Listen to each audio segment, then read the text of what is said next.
The State Fair of Star Trek, Mission Chicago.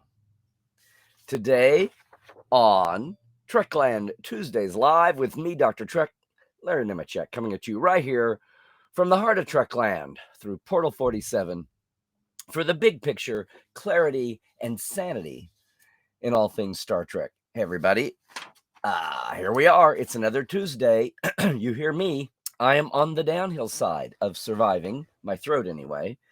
Star Trek Mission Chicago. And I wonder if we may have some TTLers here in the live chat today who were there. It's going to be a fun day. I'm just going to recount what's going on. So, welcome, everybody. Welcome back. It's a Tuesday. If you have found us here accidentally or you're new to Tuesdays Live, welcome. We have a great group in the chat. I will get to the chat. I'll even back scroll after I get off on a little soapbox here. Actually, today won't be so much a soapbox. It's kind of a here's what I did on my summer vacation. And I'll be repeating some of the news that we made and unleashed at Mission Chicago. So good to see everybody. We did survive. Even if my throat doesn't sound like it, this is actually better than it's been the last couple of days. Yeah, you want to call it con crud? I made the mistake of I went back east in winter without my throat and cough stuff. I could have nipped it in the bud Thursday, Friday, but I didn't. And there was no CVS, Walgreens, Rite Aid close by, just little dinky markets that didn't have Afrin. They didn't have chloroseptic throat spray. They didn't have what I needed. So once my sinuses get activated from a hot cold situation, like back home, it's gone away in California. But anyway, this is the tail end, actually. So if you can put up with me, I can put up with it, okay? Hopefully it's not too grinding. Well, let's talk about this. So some of you in the chat may have been there. And if you were, please sound off. If you weren't, did you enjoy watching the streams come out? I haven't even checked to see what all got reported. Well, there's CBS, or excuse me, there's Paramount Plus officially recording and reporting, and then there's all kinds of morons trying to do live streams. Actually, I think I did 4 on Sunday afternoon. Wish I'd spread them out, but it's just hard to do that. And a couple more that I didn't get to, I'm going to have to wait until Vegas or until Comic-Con in San Diego. Looking at you, Kevin, and Hallmark. I couldn't believe it. Or excuse me, Pop Minded.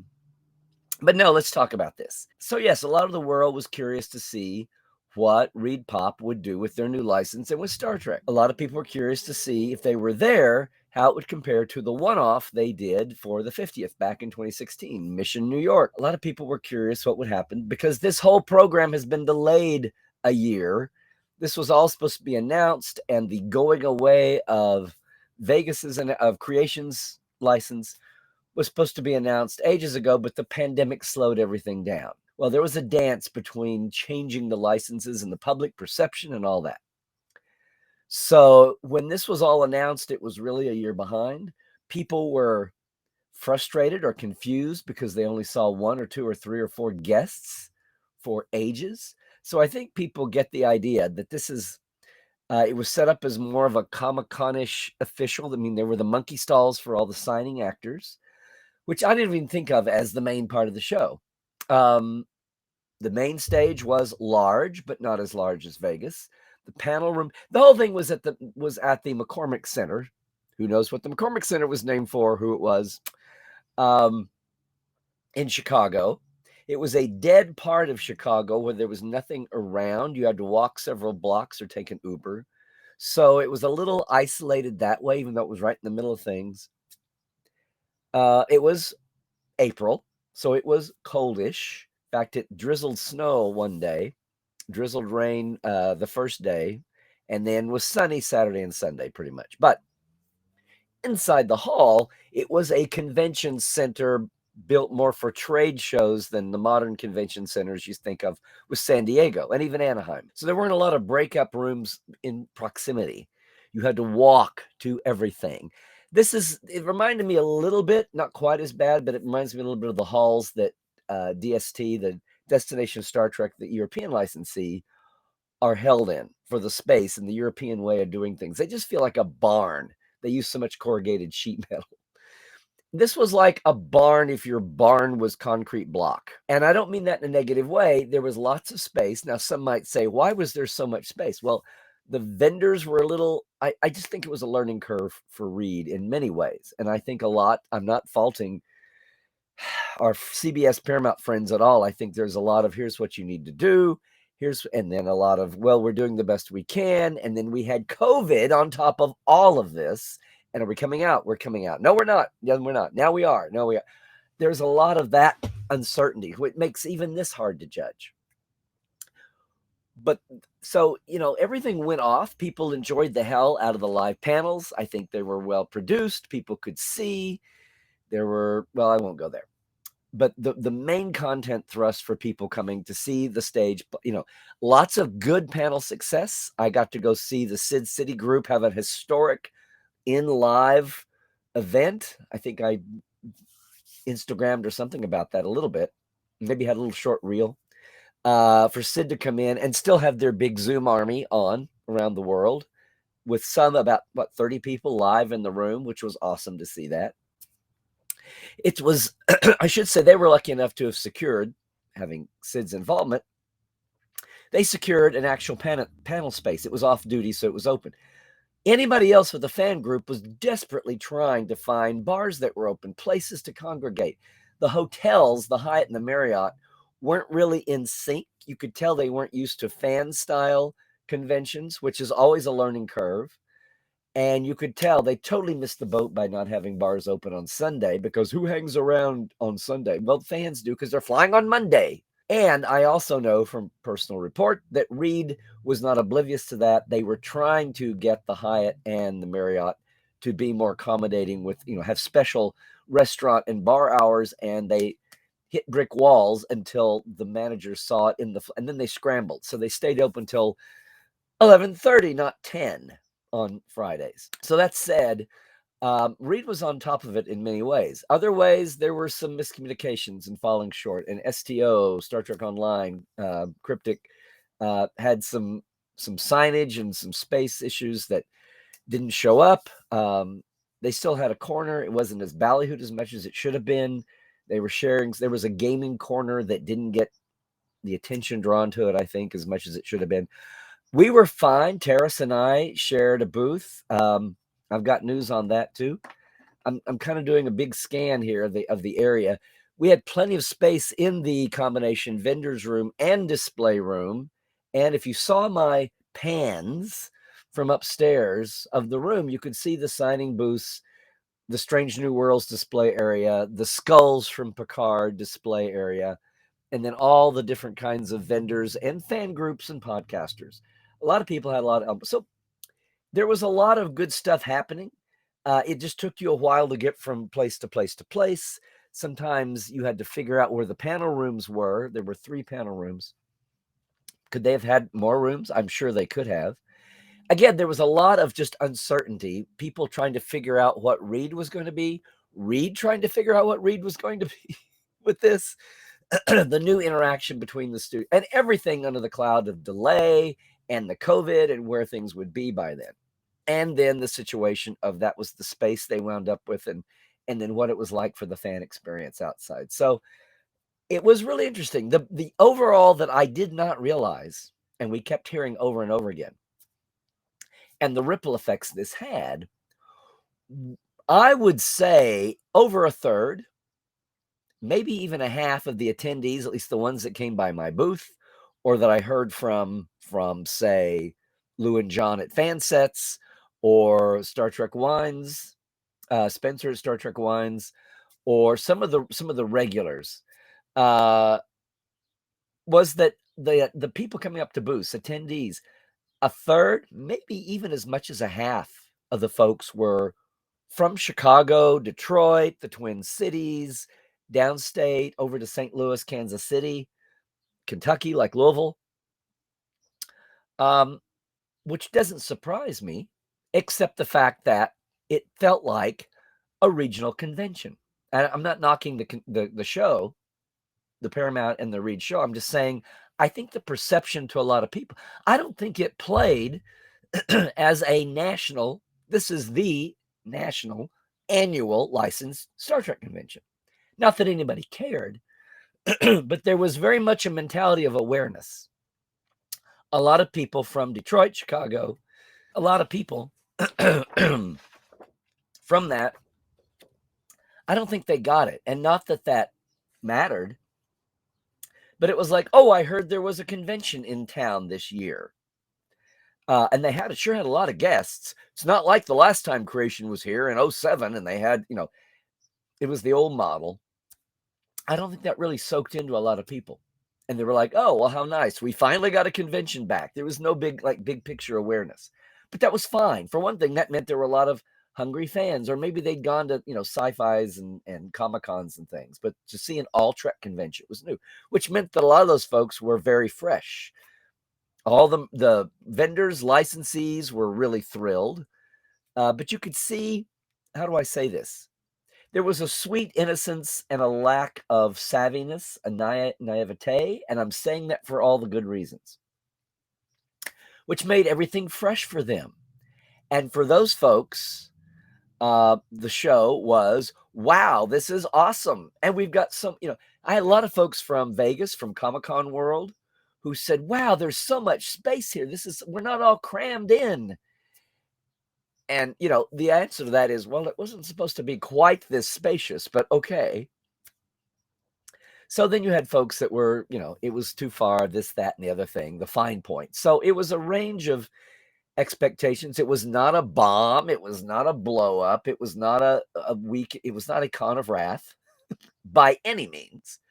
What was surprising was just what the ramifications. The vendors loved all those people fresh because every little thing was eye-opening, amazing. You could tell a lot of that fandom that was local was not online. They weren't keeping up with the news. I had people coming by that didn't know about Strange New Worlds, or they didn't know about Prodigy. I mean, there are a lot of people that vaguely knew there was it was a big range. Now, I'm not saying that was most folks, but there was at least, by the time they got to me firsthand, I'm going to say a quarter to a third of those that I talked to on some level were new to some aspect of the whole modern Star Trek machine, which was awesome, which if you think about it was what is a convention for? And a lot of the folks behind the booths are saying that, the show is not so much about selling a ton, or it's meeting new fans and actually then getting in touch with each other. It was a good, Thomas the Cat, Thomas from Star Trek Online was saying, it's maybe their gaming area wasn't the biggest and most ballyhooed, but a lot of people came over. A lot of people didn't know. They had a lot of fresh fans trying out STO for the first time. He said, but the main thing is checking in with you guys, pointing it, around the vendor's room and seeing what's up. And, especially, yes, Vegas, but Vegas wasn't really the official show. And part of what that means is not just the studio is bringing in the Skull collection. It also means that the licensees are there and they're all comparing notes. Sometimes they're comparing notes on their licensing daddy. But that's that feel. So, it's going on several levels. But I think everybody that was there, the biggest complaint literally was about how hard-headed and how distant and cut off we were from a lot of, eateries and night spots. And at the same time, how hard-headed the hotels had been and clueless about being ready for it. And it's the oldest rule in fandom, in con going, that no hotel gets fandom until they see it. You could talk to your blue in the face. No, people want to sit here all night and not go anywhere else. They want to walk as little as possible, plop, and talk. This is not doctors. It's not pharmacy reps. It's not accountants. They leave. They're headed for the steakhouses and the strip clubs.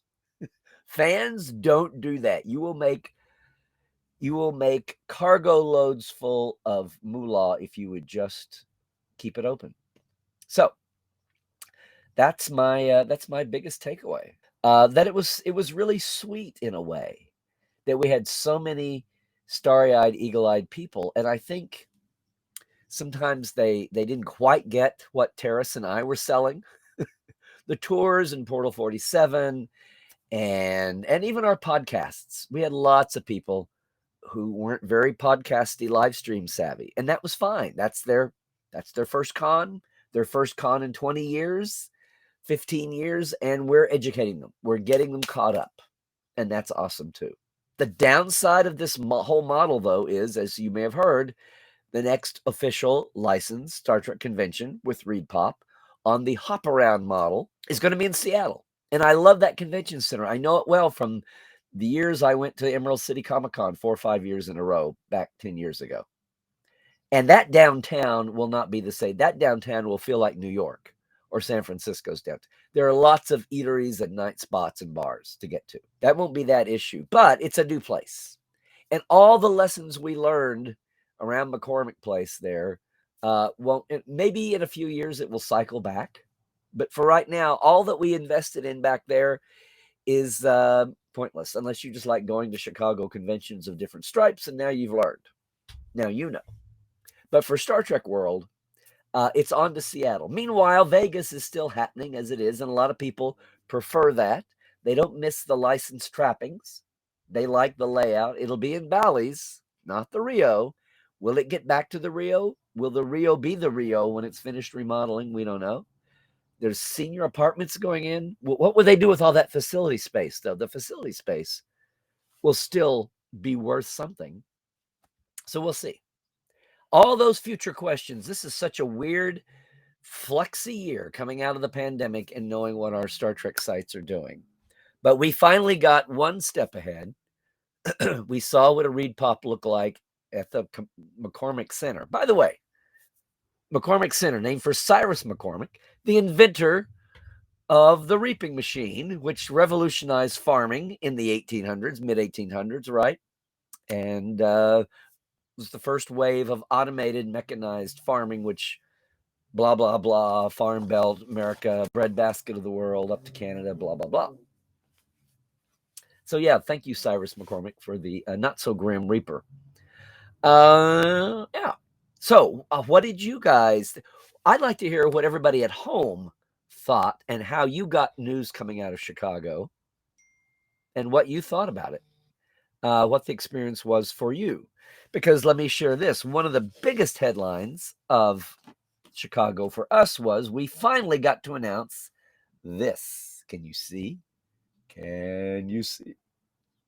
Finally, where Terrace at Geek Nation Tours and I are offering, finally for the first time since 2016, I can't believe it. Of course, 2 years of that was COVID. Our next big film site tour, which will be LA and San Francisco, and not until July 2023. So plenty of time to save up your pennies. And we're adding more. This is about half of the celebrities we're going to be adding to it, actors and creatives. So it's going to be 10 days in July.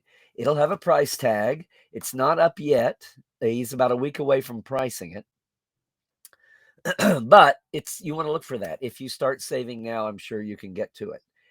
I'm excited for that. It's small. It's a maximum of 20 people. We need 12 to make, so it'll only be between 12 and 20 people.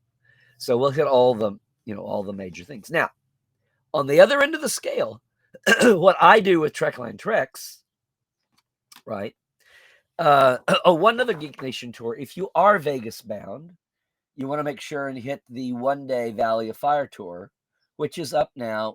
We've done this several times before. We go out to where Kirk died in Generations and a few other extras, which are Star Trek related for fun, some surprises. Love to have you along. This is usually 6 to 12 people. There's a lunch. We leave early. This is Con Eve day. We will leave at 7 a.m. on the day before and get back at 2, with the last 2 hours on the van and under a lunch pavilion for lunch last. So if you're interested, that's at geeknationtours.com. Over here in the Trekland Treks house, you've heard me talk about this. In August, the weekend before Vegas, but not by plan, this is Gene's birthday weekend on the 19th. This is the Saturday and Sunday of his birthday weekend to end the Centennial Tour, the tour I wanted to do last year, but we held back for COVID and COVID hesitation. I'm calling it the Great Birds, the Gene Life Tour, the GR Life Tour, GR 100.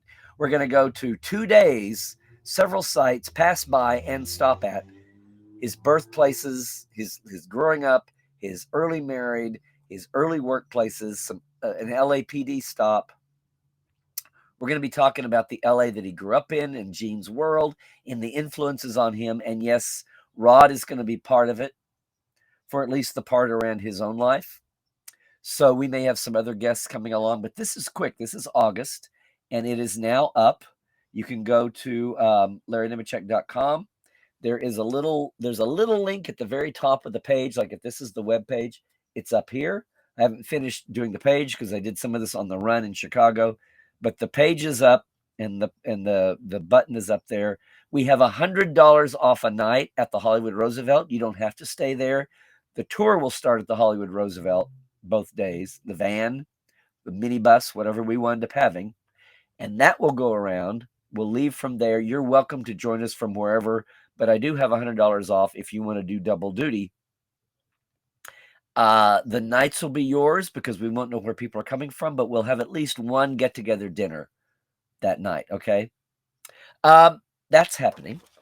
And then I haven't got the paperwork done on it yet, but the day before the cruise leaves next February, I'm going to have an LA Away Days set schedule tour, regular film sites around Trek for all the folks who've never had a chance to do that. We'll have a one-day Trex tour. Then, if you are coming or staying in LA around that, even longer, I'm open to doing our regular Trekland Treks customized day tours then. So not the day before disembarkation, but the day after or the day before leaving. If you're in town for a while, taking some extra days, I'd be happy to talk to you and set something up the way we do in Trekland Treks, okay? So that's that's four ways to tour Trek sites. And again, none of that takes away from James and Company's excellent Star Trek tours. It's a stage set tour or ship tour, actually, up there in New. So don't confuse the two.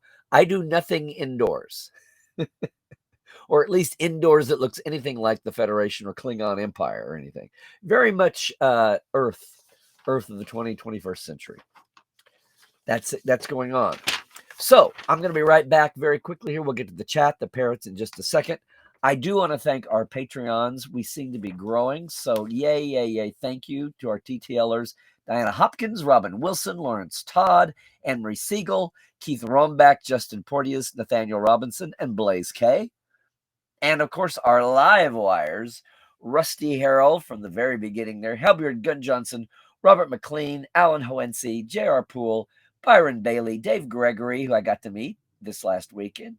Gay, I'm still not used to saying your name automatically. Gay, Clevin Lundstrom, and Casey Shefsky. Thanks so much, everybody. If you want to be a Patreon, it's very simple. I keep it small. It's just $5 and $10 a month. Nothing complicated. Thanks for helping everything with Trekland and Tuesdays Live on the live stream. It's just patreon.com/Trekland Live. You can find a lot of other ones there you might want to support too. Every month they take it out.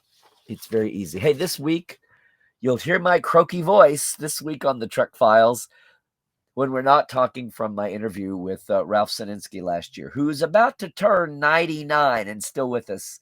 Directed 7 great original series episodes. We're talking about one of them this week.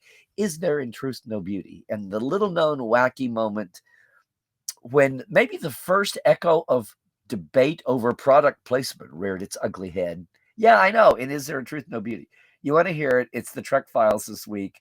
You can find it anywhere. If you go to the Facebook page, that's where we actually have the documents, as we do every week. So thanks there. Everywhere else, hey, it's just Larry Nemecek on Twitter. It's Larry Nemecek's Trekland, as you're watching right now, and on Instagram. And I put a ton of stuff on Instagram, and over too, but a lot of fun stuff on Instagram from Mission Chicago, and I'll have some more to come too, okay? Portal47.net is where you can jump in and have a mini con all year long. It was great. We had our Portal 47 live dive on Sunday without the help of bars. The driest live dive we've ever had for members meeting up at a con, but we did get the picture taken.